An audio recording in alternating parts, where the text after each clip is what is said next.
Halo pemirsa, kembali lagi bersama saya Salsabila Wardiana dalam program Berita Pagi. Di balik keramaian dan tantangan para pedagang, hari ini kita akan mengupas lebih dalam tentang keramaian dan tantangan para pedagang Pasar Jerakah Ngalian. Saya sambungkan dengan rekan saya Seli Rahmawati yang sudah ada di lapangan untuk melaporkan suasana dan dinamika yang terjadi di sana. Langsung saja kita simak laporannya. Halo Seli, bagaimana keadaan Pasar Jerakah saat ini?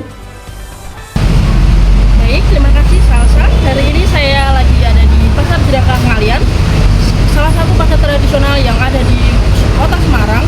Hari ini di sini kita akan menyimak cerita di balik keramaian dan sekaligus tantangan yang harus dihadapi para pedagang terkait persaingan yang antara e-commerce dan pedagang kecil di Pasar Jerakah Ngalian.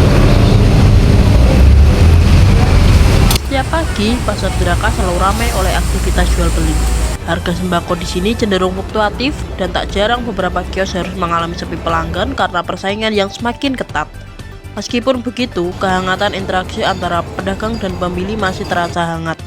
Namun, kebersihan pasar masih menjadi PR bersama.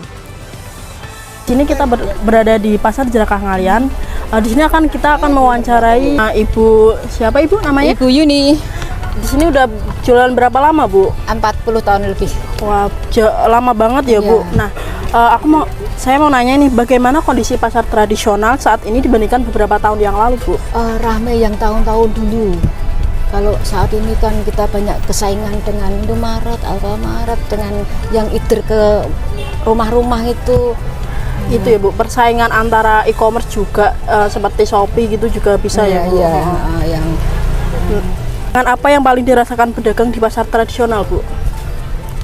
gimana ya? Tantangan itu bisa gimana? Tantangan mungkin persaingan atau ya itu kalau sepi banget kan ya terasa kan, terus banyak yang guling yang jatuh gulung tikar kami ngomong. Kalau tidak kuat-kuat, memang kita itu pedagang tuh harus punya modal ya, punya bakat ya, terus ada kemauan untuk gitu. Jadi kalau saling mendukung semua jalan.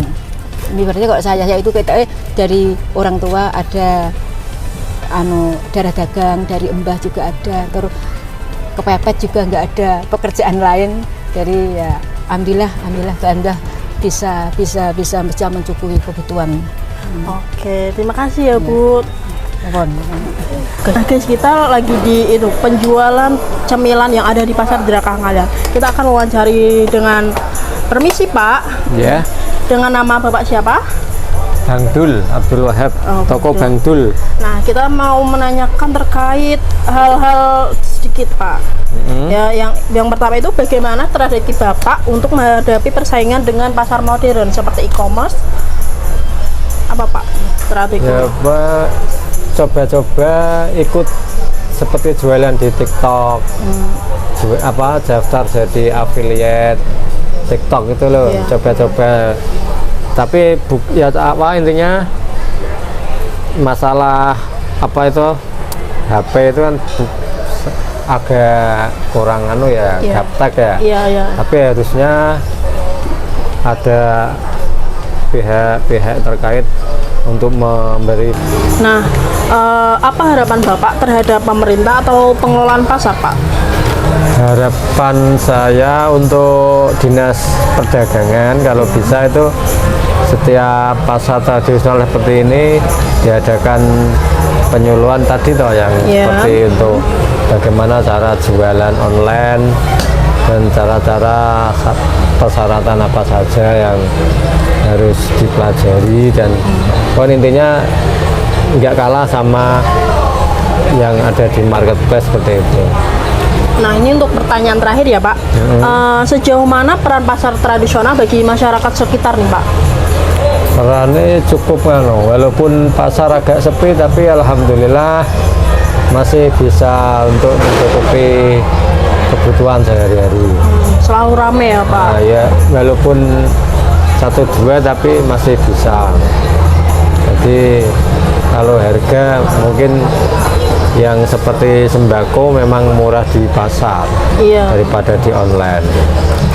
Oke, terima kasih ya Pak atas jawabannya. Kami Pamit dulu Pak, terima kasih. Nah, peran pemerintah itu sangat diwajibkan bagi pedagang kecil seperti di Pasar Ngalian ini guys. Terutama itu untuk penyuluhan terkait persaingan TikTok yang semakin ketat atau Shopee atau e-commerce lainnya.